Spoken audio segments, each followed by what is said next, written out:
Hello, everyone. Here is Sahra Ardah. I'm very glad to have with me today a freelance journalist and social activist, Prashant Kanoia from India. Welcome to Transcontinental Times, Prashant. Thank you, Sahra. Thank you so much for giving me such a warm welcome. We are going to talk, we are going to chat a lot of things today that I hope they are very interesting, not only for Indian people, but also for international forum. We are going to talk, we are going to chat a lot.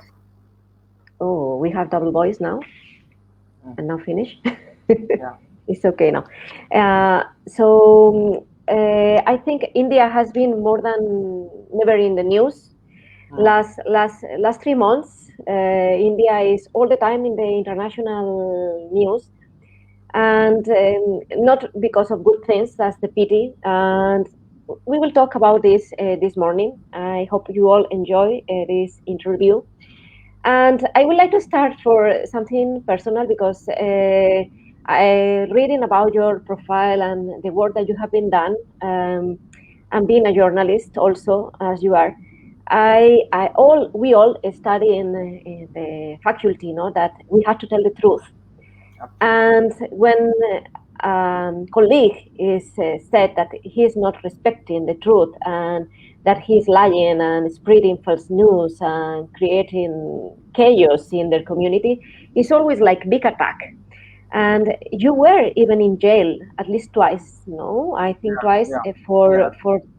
being said that you are not respecting your country, and big attacks for a journalist. And how do you manage all this criticism? Because I know also you are daily attack in your Twitter, and even I was finding some very insulting news in Google about you. So how are you managing all this? I think it's not Ba- easy. ba- Yeah, basically, sir, that's really a very important question. When people say that I speak most of the time against the country. So basically, the problem is I don't speak against the country. Speak against the establishment, against the government, which is ruling, and that's a job of every journalist to ask questions to the people who are ruling this country, who are responsible, and making them accountable of whatever they have been chosen for. They've been voted to deliver. If they are not delivering, we'll criticize it. So these current regime, which is Bharatiya Janata Party, or a radical right-wing party, which has made a binary that Modi is a country, Narendra Modi Prime Minister is a country. If you criticize Prime Minister, you criticize country. So that doesn't go in that way. Look at the U.S. When Trump was president, people used to criticize Trump, and that was never a disrespect to the America, United States of America. So same goes with India. India claims to be the largest democracy in the world. It claims to be. I don't know whether it is or not factually, but definitely there's a perspective that's the largest democracy. But the moment you start criticizing your government, they'll make you anti-national. You are a terrorist, or you're getting funded from Pakistan. You're getting funded from China, or maybe Russia, or maybe some Islamic countries. So I just want to ask them, like, they have my all the details. Government has all my bank records. They can just check it from where I'm getting the funds. So that's a basic. Mm. But they create that binary. Whenever we go out, we have to face the anger of common people who don't know how this right-wing organization and media has changed the whole narrative against the people who speak against the government. We could be mob lynched in India. So that's a very possible thing nowadays. If you speak against the government, you could be mob lynched anytime. And the most of the victim of this mob lynchings are Muslim community, which is like a largest minority in India, which is under the constant attack. So Yeah. they need to understand that all their hates they are hurling against me. It's not a new thing. It's been happening from 1,000 years ago. Dalit community, Adivasi tribal communities are being discriminated in India from ages, from maybe from 1,000, 2,000, 3,000 years, or maybe Yes, it's true. when the civilization of India existed till from that time. These communities been discriminated. This country has been not given the right of being a human. So I think earlier there was no internet, so they can't basically troll you on the public platform. They have to troll you in the in person or maybe physically. So now the same thing is happening. Those people who believe in the caste system, those who believe that Dalit tribals shouldn't go ahead. They shouldn't get into education, or maybe they shouldn't become journalists. They want that I should be working as a labor class. How they can't even digest that. How can some people get so good education and they could be in such a good place? They could be a journalist, they could be a good orator working in the United Nations, or maybe working in any organization across the world. So they Yeah, are not able to digest it. And recently, if you look at the US news, in the New Jersey, there's a Hindu organization which was creating a temple which basically human trafficked more than 200 Dalits from India, and they paid $1 for an hour, which is not in New Jersey. It was $11, basically the basic minimum wage. But they paid them $1 per hour, confiscated their passport, gave them boiled potatoes and lentils, and no human rights. Basically, their salary used to be deducted every time for little bit mistake. They can't go out. They were basically locked in the campus in the United States. And this was not done by some other organization. This was not done by from Pakistan. This was done from the Indian diaspora, which is staying in United States, America, and still spreading that casteism. I still believe, yeah. Dr. Ambedkar Yes, said, if these yeah, people will go to the Antarctica, they will divide penguins among the caste. yeah. Yes, sir. You, since you're the beginning of your career, as you said, you are belonging to the Dalit community. Yeah, You have been very critical voice about this. As we are trying to build a new world based on equality and humanity, and this is what people, illustrated people, studied people, is trying to make the world, all the people, the same. So for me, as Spanish, as European, this issue of caste is, I cannot think on that. It's like, even when I'm reading how the Dalit caste is called as untouchable, for me it's terrible. Even in cinema, I was watching some films about this, about Bollywood films about this, and it's amazing how the mind of people can be working still in 21st century with all the access to information that we have, that there is still people believing in this difference of human beings just because of origin, because it's because of luck. You are yeah, born when you are born because of luck, nothing yeah, more than that. If you are born in the worst place in this world, maybe I'm thinking in terms of um, communication, the possibility of press yeah. freedom to work. No, for example, Eritrea, that is the last number in the uh, Press Without Borders, no, and Reporters Without Borders, the last number is Eritrea. So if you are born there, it's just a question of luck, and a person there can also become successful with lot of effort. But of Absolutely. course, people like you are strong, because being in India, being a Dalit caste is really difficult. How have you struggled? I can't imagine how much have you struggled for getting your status, for being able to study, for being even able to marry. Because in Yeah. India, that is another issue that it has to be changed also. Tell us Ba- about this. yeah, but basically in India, it is not about Prashant being discriminated or had a Yeah, struggle. It's a story of every Dalit and tribals in of India, course, and of course. right now it is also a Muslim community. I would like to add them also, because Yes, according to the Sachar committee reports, they are backward than the Dalits and tribal in India, and they are like socially also backward and economically also backward. And same goes with Dalit and tribal communities. So we are yes. forming basically this 85% of the Indian population comes from the Dalit backward community, which 85%. 85%, right? 85% means 80, most of the India. So if, most of if that India, India speaks, every if that India wake up, what will happen in India? yeah, every among five people, four are Dalits in India, Dalit backward and minorities. And women also, we should not leave in women. If we Oh, consider women also, that goes to 90%, because yes, women from every caste, even from the upper caste community, women are I know. discriminated. So, Yes, so so we much. need to expand this concept, and we are struggling every day, right from the school.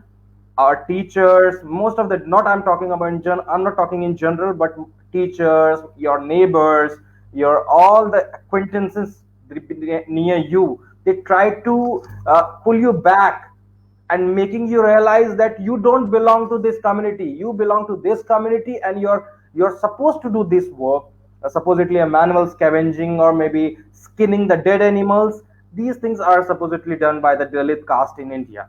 So if you start getting education, if you plan of Harvard, supposedly if I'm planning for Harvard, going to Harvard, doing my MBA there, I would find the people among near my community, they will start pinpointing that, oh, you shouldn't go there. They will try to demoralize you. They will try to, even in the institutions, in the colleges, in the, I'm talking about the a big institution which has a great reputation across the world, is purposely failing a lot of Dalit students, purposely failing. These teachers are purposely failing Dalit students that should, they shouldn't succeed in their life.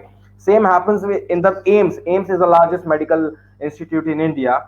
uh, some years ago they had a problem that some professor actually did some there was some exam for the doctors, and he actually failed most of the Dalit student, and when there was a reinvestigation it was found that all were passed with the good numbers, and that teacher purposely failed those Dalit students. That's So these, terrible.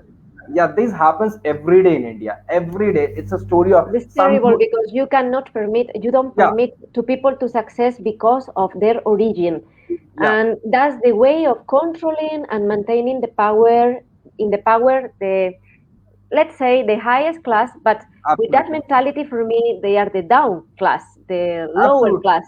Because if you don't give prize to the people that is struggling for getting a betterment of their And, lives, of their and, issue, is and if you, terrible.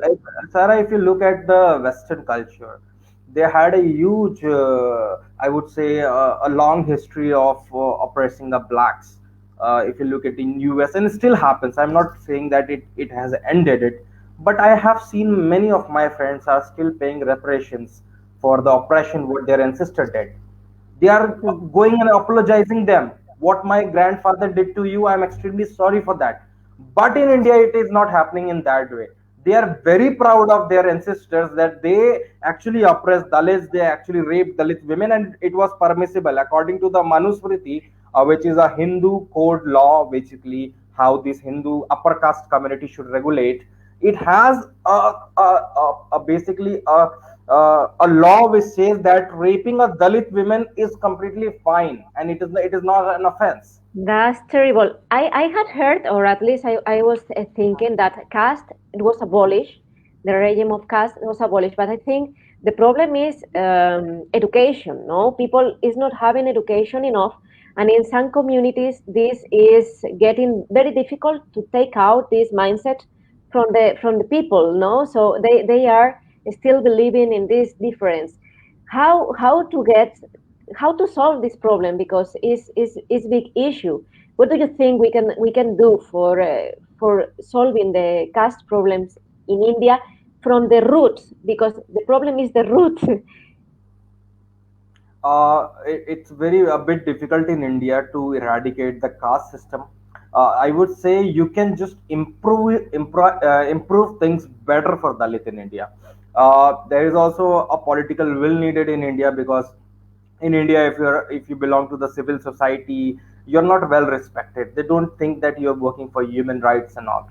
In India, if you have to change something, you have to do it politically. You need a political will to change things, and apart from that, there definitely education. Dr. Education, Ambedkar yes. uh, actually used to live a very lavish lifestyle. He used to like wear a very good cloth. He used to speak a very fluent English, and he was the responsible for person for having India in this structure, because it was worse earlier. Right now whatever rights we have, it's because of Ambedkar. All the women, all the labor class, earlier it was there was no working hours. Ambedkar made it 8 hours. There was no maternity paternity leave. Ambedkar made it mandatory. Definitely there Yeah. are room to change a lot of things, but he basically path away the whole structure, like how this country should be. And that happened just because of the education. And I think I request for mostly from the Dalit minority community, if you want to skip a meal, but give a good education to your kids, because that is only a thing which could bring out you from this hell what we are facing right now. I am sitting here, I'm talking right now, it's just because of the education. It's nothing Sure. else. Yeah. There was nothing else who were supporting me. I got education and I'm here, I'm talking to you, I talk about a lot of people and get respected, get abused. That is a different story. But that comes only due to education. So Yes. that is, I request people from the Dalit community and the minority, skip a meal, stay hungry, but give a good education to your kids. That is what Yeah. bring you out. Return a little bit to your profession. I was reading by Reporters Without Borders have announced that India is in number 142 in freedom. So this is very bad numbers because it's 142 of 180 dots Yeah. numbers spots. So since 2019, since BJP got the power, this situation has been going down, and it's not that India was so happy in numbers, no, because it was not so happy. You were not having such a good numbers, but definitely since 2019, situation got worse. Yeah, So, being a journalist, do you feel safe working in your country? being a journalist, a real journalist, I'm talking about, not a I'm puppet talking of about that, government. yes. Not a puppet of government. Yes. Uh, being a being a journalist in India is very unsafe as of now. It's very difficult. It's very difficult. It's like being a soldier on a border, like a border of a war, basically. The moment you Yes. start writing a report, moment you start criticizing them for the policies, which is very bad for people, you might get arrested, you might get a lot of problems in your life, you might get terminated. Most of the good journalists are jobless in India as of now, are Yeah, jobless because very sad. they've been thrown out of all the channels because they speak, they ask question, and that's a job. Basically, when we were in the journalism school, we were taught same thing, that ask question, that is the only thing you could do. I'm not Yeah. talking you go and change the system, but ask the question. That is not happening. The Our prime interesting minister, thing, our yeah, prime minister never does a press conference, and whenever he gives the interview, Mr. Narendra Modi gives a scripted interview, and people ask him the rubbish questions. Most of these anchors, I don't call them journalists; they are actors come anchors. They're sitting on the television. They ask question, what, which tonic you eat? Do you keep purse in your pocket? Do you eat vegetable? Which table you like? Which soup you like? Have you ever eaten the chicken? Which sort of chicken you like? These hmm, types of questions are basically been seen in the film promotions interview, which is a PR interview. But in the yeah, but in the political setup, you need to ask a hard hitting questions. Right now in India, good. if you look at the situation, prime minister is supposed to come every day on the television and have to answer the media, but he never does. From the last 7 years, no press conference, no media briefings. Gives only specific planned interviews to his puppets and nothing else. So he's trying to make people blind because hiding all the information is the only way he can continue in the power. Maybe here I think in all the in the whole world, most of the whole world, this is happening. No, when a party is in power, they try to control press because press is giving people information, and if people has the information, is the only way they can change their lives. So the most curious Absolutely. thing is, okay, you are living in rubbish, you are living very bad life, then you listen that your president, your prime minister, your that doesn't matter because I don't mind who is the president. I'm from another country, so as it's, for me it's empty mind. But if you are listening about how bad is your situation, if you are listening that 4,000 deaths 4 days ago, 14 May, 4,000 deaths because of COVID, That's happening every day. 400,000 new infections Hmm. in one day. Oh my God, this is astonishing. And you are managing that, and you are saying that 8 people is dying in your country, and then you contrast with news that are coming in international forum. Something is happening here, so you want to be blind. You don't want to see what is happening in your country. What do you want, to be the richest in the poorest?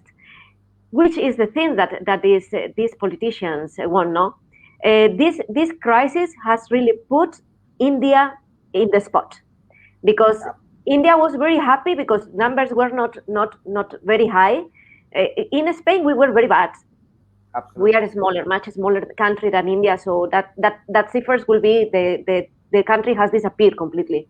But India is very populating country, and I think the management, that's my opinion, but I don't know which is yours. I think the way the government has managed the crisis was terrible because they started to selling vaccines to other countries while having such a big population and the virus very spreading around India now is terrible what we are watching in the news. So which do you think is the biggest mistake that the government has made in India? Because of there's a problem with this government, Bharatiya Janata Party, BJP, which is a ruling government, and our Prime Minister.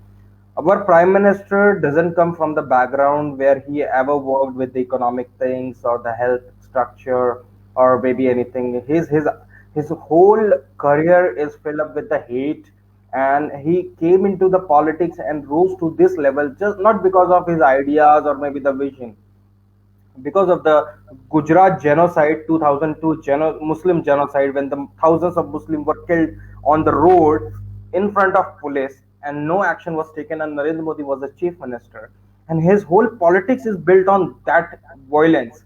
So when he has came in the power in 2014 and 19 a couple of times, he never worked for health system. He never worked for any infrastructure which is needed for the public. His whole agenda was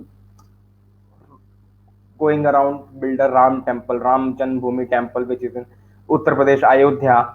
And right now, when the vaccine was made in India, and you have seen across all over the world that India has been banging the band that they have created the vaccine, and they are now going to save the world because they've been sending the vaccine across the world.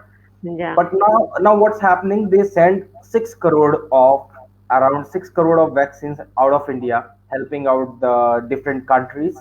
But forget it about the people who are staying in India and suffering. Because I would like to highlight one more thing, that most of the billionaires, rich Bollywood actors have left India, have been to the Maldives or some other countries, enjoying their life. But what about these poor people who are struggling every day for the oxygen? We don't have oxygen, and it's Yeah. such a shame. Then last year when this corona came, India basically exported 9,300 metric ton of oxygen exported. Now we Yeah. are in order to import 50,000 metric ton of oxygen need to be imported to fulfill the needs of the people, and many people are dying every day. The 4,000 you said, it's a everyday government data. I'm not talking about the data which is gone unreported. If you consider that, if you go into the rurals, and the worst condition is in Uttar Pradesh right now, which is ruled by Yogi Yeah, in Adityanath. Uttar Pradesh and Yes, Bihar, no, Bihar also completely, because that yeah, state has completely been abandoned by this Yogi Adityanath, and his four legislators died in in 1 month. He doesn't have that shame that his own legislator has died. His own ministers, his own member of parliaments are writing letter and telling him that we don't have oxygen, we don't have medicine, we don't have infrastructure. What that person has been doing, the moment you highlight any problem in hospital, you get booked. They booked you under the some cases, or your property has been seized off. So these things are Yogi Adityanath has been doing, and from the last 4 years, he has nothing to say.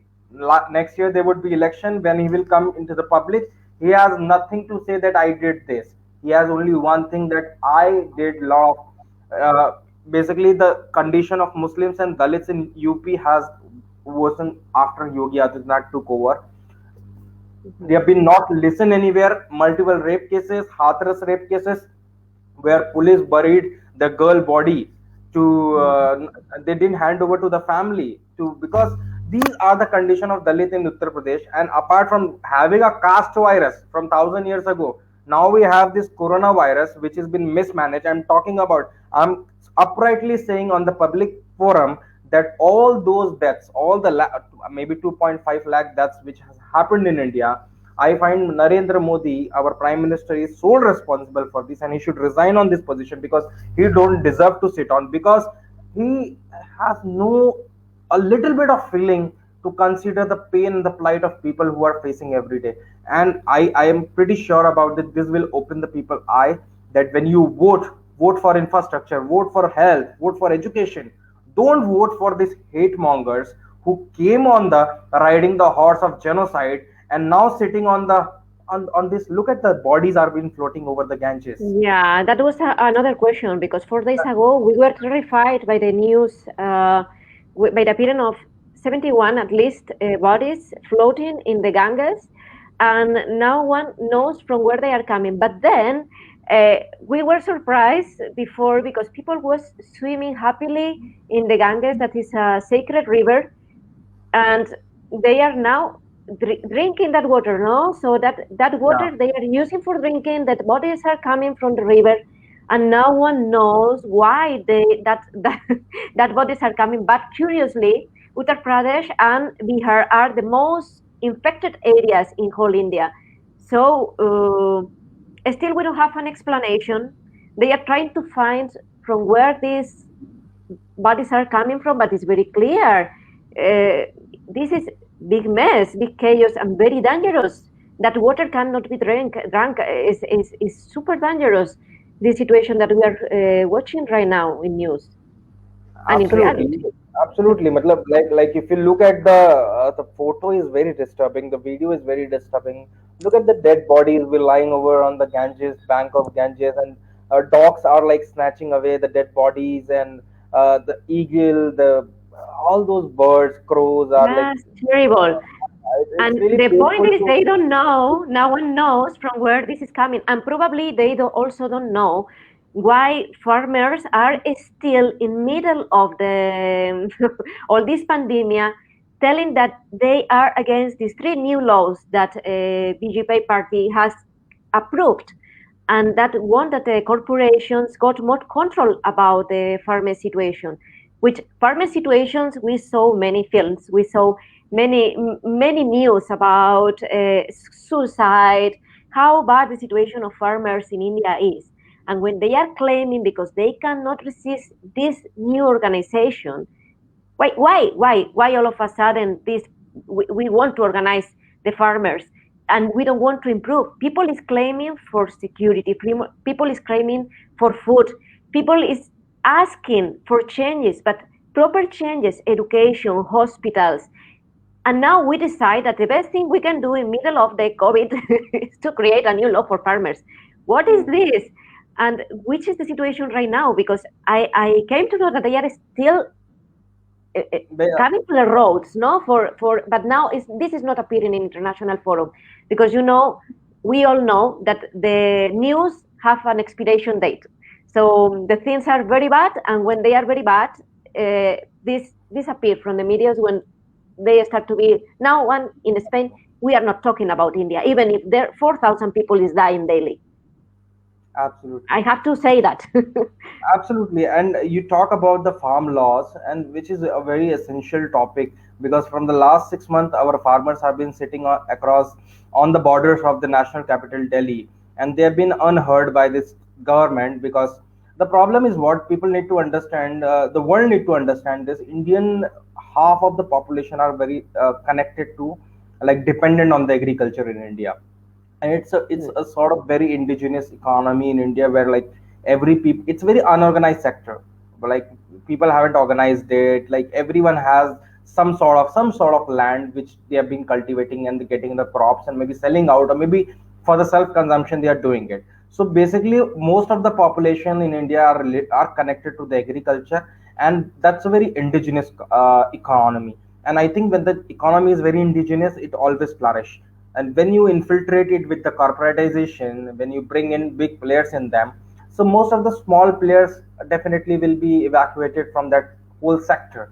I think Narendra Modi is, we all know, like world knows this. Narendra Modi is a good friend with Mukesh Ambani and Gautam Adani.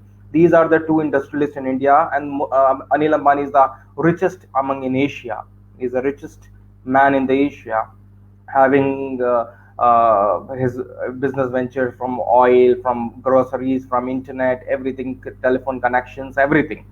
So right now, the agriculture was a very untouched things, basically in terms of definitely it is also untouched in every manner where government failed to deliver them.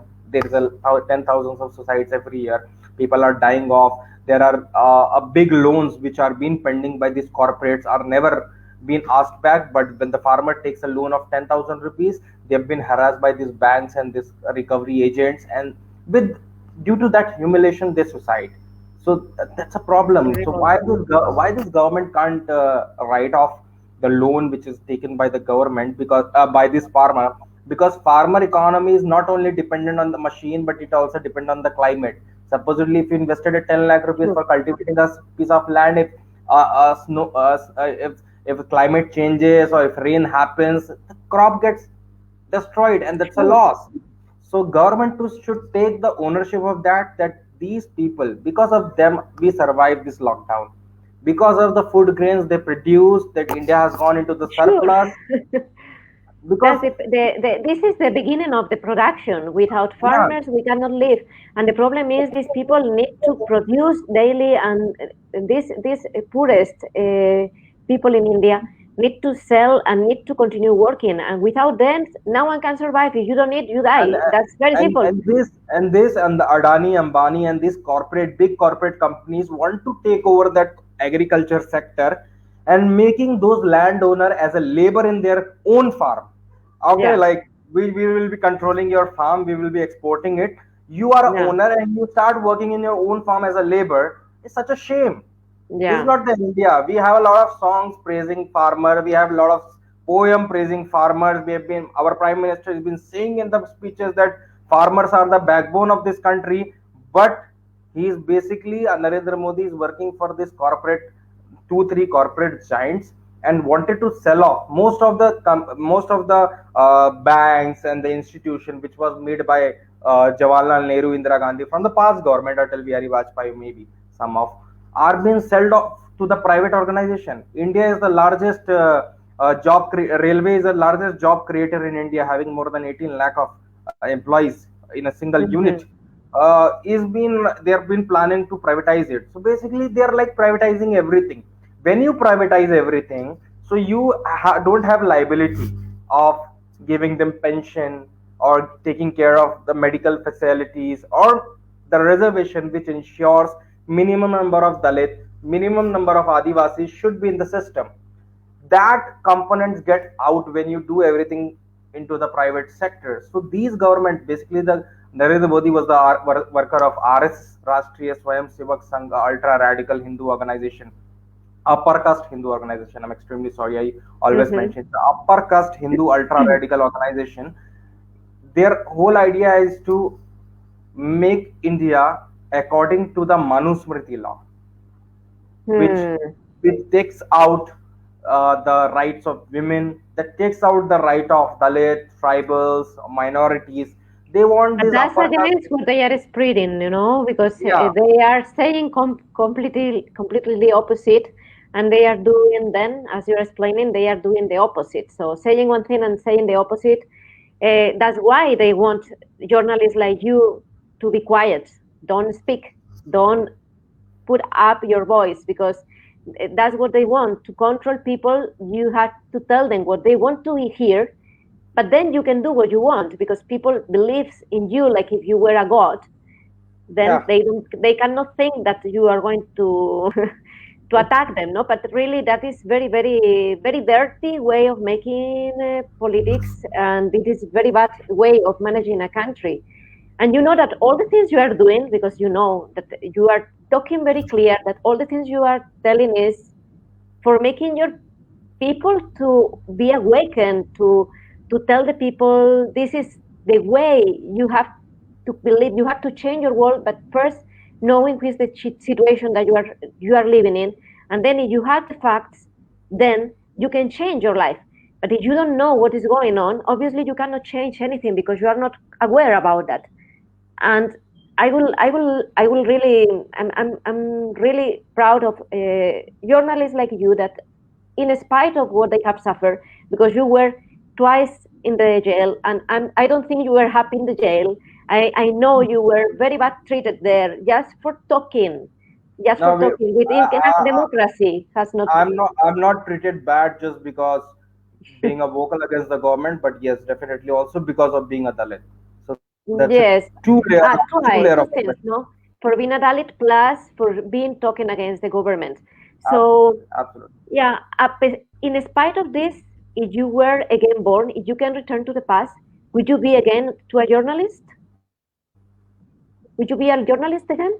Uh, Absolutely, why not? It's such a great profession, and it was never a. I never choose this journalism as a profession. It was always a passion for since childhood.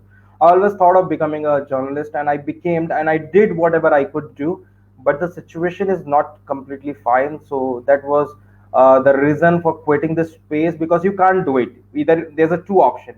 If you want to be a journalist, you have to be a lap dog, and I refuse to do that, and I think so that's why I choose coming into the politics, and I joined Rashtriya Lokdal, which is a farmer based political party, and which has been fighting for the farmer rights since like a very long time.